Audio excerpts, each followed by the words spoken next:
They called her crazy at first. Then they called her irresponsible. By the time Emily packed her minivan with sleeping bags, canned goods, and two bewildered children, the neighbors had stopped using words altogether. They just watched from behind curtains, shaking their heads. "You're taking Olivia and Ethan to live in a cave." Her sister Rebecca screamed over the phone. "Emily, please. You need help. Professional help." Emily tried to explain.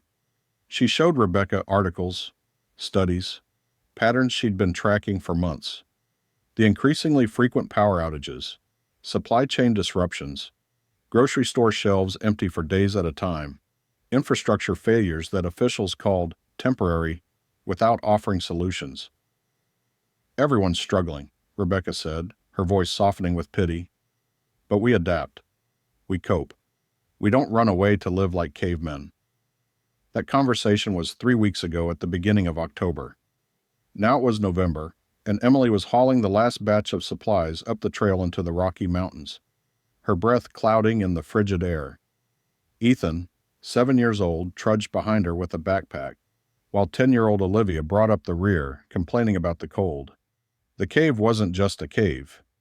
Emily had discovered it 2 years ago during a hike. A massive limestone cavern with a wide south-facing entrance, protected from northern winds by the mountain itself. The main chamber was the size of a small house, with a relatively level floor and a natural chimney that vented smoke upward through a crack in the ceiling. Smaller chambers branched off to the sides. Over the past 6 months, working weekends and every spare minute, Emily had transformed it. She'd built a stone wall to partially close the entrance, leaving space for a door and windows. Inside, she'd constructed wooden sleeping platforms, a stone hearth for cooking, and shelves carved into the rock walls. She'd redirected a small spring that trickled down the cave wall into a collection system, solar panels on the southern slope, hidden from view, charged batteries for lighting, and a small refrigerator she'd installed in one of the cooler side chambers. It wasn't primitive, it was practical. "Mom, I'm cold," Ethan whined, struggling with his backpack. "Just a few more minutes, sweetie. See, we can already see the cave entrance." Olivia rushed past them, suddenly animated. "I'm taking the left sleeping platform." Inside, Emily lit a fire while the children unpacked. The warmth spread quickly through the space, and soon the temperature became comfortable. She heated soup on a propane camping stove. She had 3 large canisters stored in one of the side chambers, and they ate dinner sitting on cushions around the hearth. "Tell me again why we're here," Olivia said, blowing on her soup. Emily had explained it a dozen times, but tried again. "Because I think things in the city will get worse before they get better. And here we have everything we need. Water, shelter, food supplies. We're safe." "Dad thinks you're nuts," Olivia said matter-of-factly. Emily winced. Her ex-husband had made his opinion clear during phone calls and increasingly hostile emails. He'd threatened to sue for custody, claiming she was endangering the children. But Emily had been careful. She'd documented everything, shown that the cave had proper sanitation, heating, food storage, and that she would homeschool the children using the same curriculum as their school. Social services had actually visited, and though skeptical, found no grounds for intervention. "Your dad is entitled to his opinion," Emily said carefully. "But I'm your mom, and I'm doing what I think is best." That first week was an adjustment.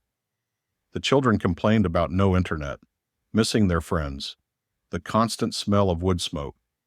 Emily kept them busy, teaching them to maintain the fire, filter water, organize supplies.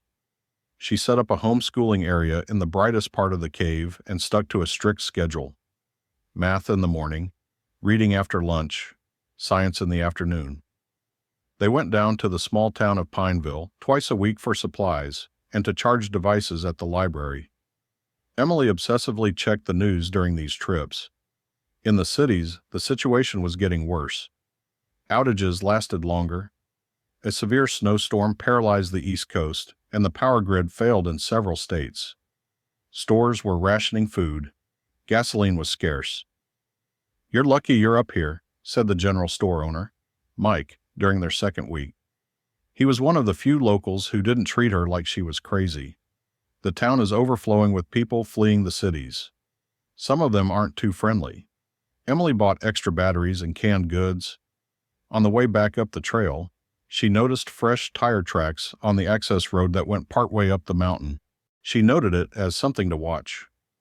By mid-November, a severe winter storm was forecast. Emily spent 2 days preparing, gathering extra firewood, filling every container with water, triple-checking food supplies. The snow began Tuesday evening, large flakes falling silently in the twilight. The snow fell for 3 days straight. The world outside became a white void. Emily kept the fire going constantly, telling the children stories, playing card games, reading aloud from their small library of books. They were warm, fed, safe. On the 4th day, the snow stopped. Emily dressed warmly and cleared the entrance, marveling at the 4-foot drifts.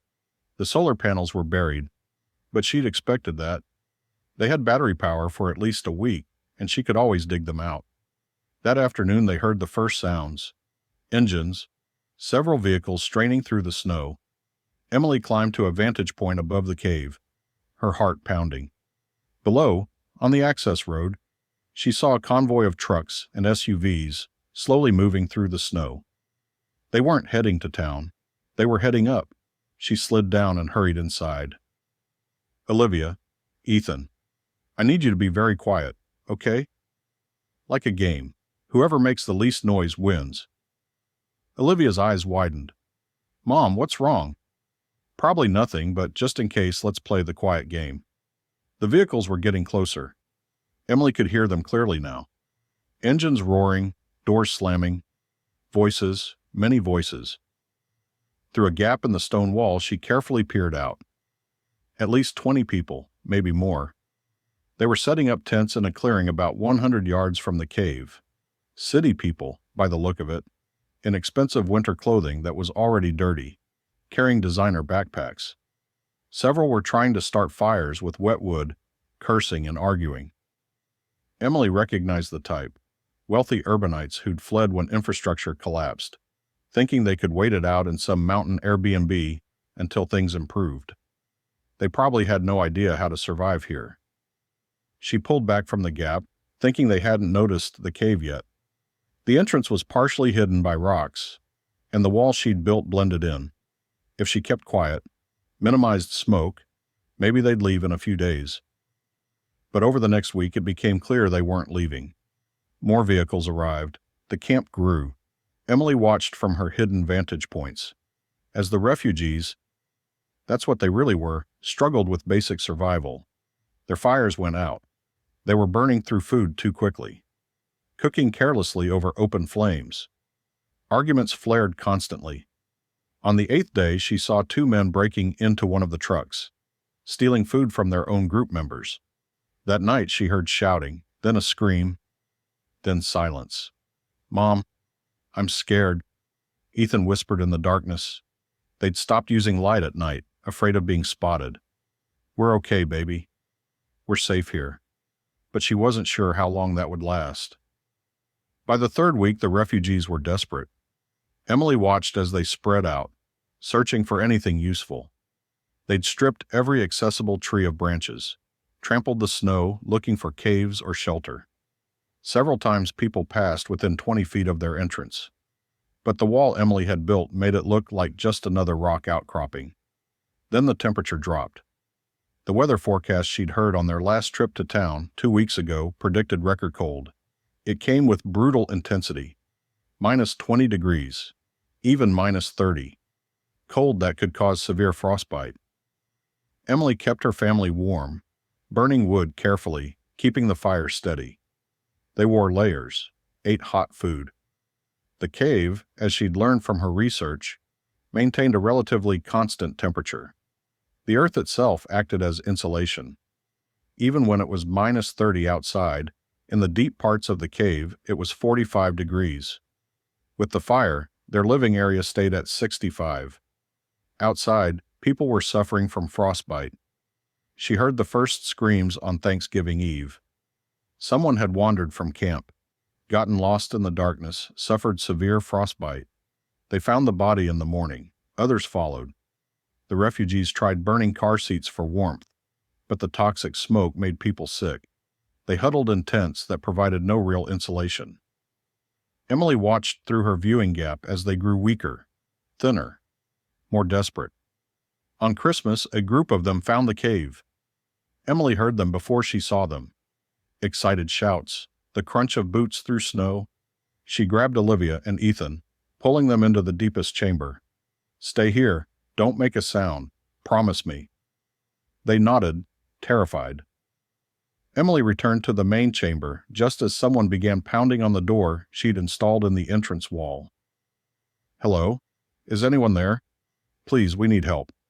Emily stood frozen. Every instinct screamed at her not to answer. She had enough for her family, carefully calculated and stored, not enough for 20-plus strangers. If she let them in, they'd eat through everything in days. Her children would starve. The pounding continued. "Please, we're freezing out here." A woman's voice now, crying. "I have a child. Please." Emily's hand moved toward the door, then stopped. She thought of her sister Rebecca, warm in her suburban home, calling her crazy. She thought of her ex-husband's contemptuous voice. She thought of the neighbors watching from windows, shaking their heads in pity and disapproval. She thought of her children, alive and warm, because she'd been crazy enough to prepare. The pounding stopped. Voices conferred outside, angry now. Then something heavy hit the door. They were trying to break in. Emily was ready for this too. She grabbed the hunting rifle from its hiding place, checked that it was loaded, and approached the door. "Stop!" she shouted through the wood. "This is private property. Leave now." "The hell with that," a man shouted. "You can't hide in there while we freeze. I have a weapon. Leave now or I'll defend my family." More arguing outside, then the crunch of footsteps retreating. Emily waited, barely breathing. Through gaps in the stone wall, she saw them retreat to their camp, gesturing angrily back at the cave. That night she stayed awake.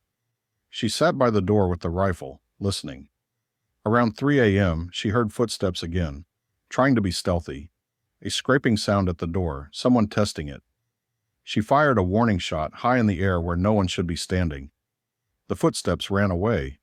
No one returned that night. The next morning, looking through the viewing gap, Emily saw the refugees packing up. They were arguing, some wanting to stay, others insisting they needed to move on. Finally, after noon, the trucks and SUVs rumbled to life. The convoy headed back down the mountain. Emily waited 3 hours before believing they'd really left.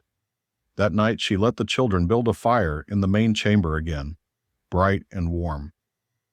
They made hot chocolate and played cards, and slowly the tension lifted from Olivia's shoulders. The fear left Ethan's eyes. "Mom," Olivia said later, as Emily was tucking them into their sleeping bags, "were you really going to defend us from those people?" Emily was silent for a long moment. "To protect you?" "Yes, even from the lady with the baby." "I don't know if there really was a baby, sweetheart. People say things when they're desperate, but it's complicated. We have enough food for us for months. We don't have enough for 20 people even for a week. If I'd let them in, we all would have starved. Sometimes there are no good choices." Olivia nodded slowly. "Aunt Rebecca called you irresponsible." "I know, but we're alive because of you, because you prepared." Emily kissed her daughter's forehead. "Sleep now. We're safe." At the end of December, they finally made it back to town. The roads were barely passable, but Emily needed supplies and news. Mike greeted them at the general store with an expression of profound relief. "Thank God you're okay. We heard about the camp up there. Some people came down to town, telling stories about a crazy woman in a cave who scared them off. They tried to break into my house." Mike nodded. "I figured it was something like that." Most of them moved on, headed south. Those who stayed, well, we found 5 bodies when we finally got up there to check. Severe frostbite. There would have been more if they hadn't left when they did. Emily felt sick, but said nothing. People are talking about you, Mike continued. Some think you're a hero, others. He shrugged. Either way, you proved something. Those who prepared survived. Those who thought they could improvise didn't.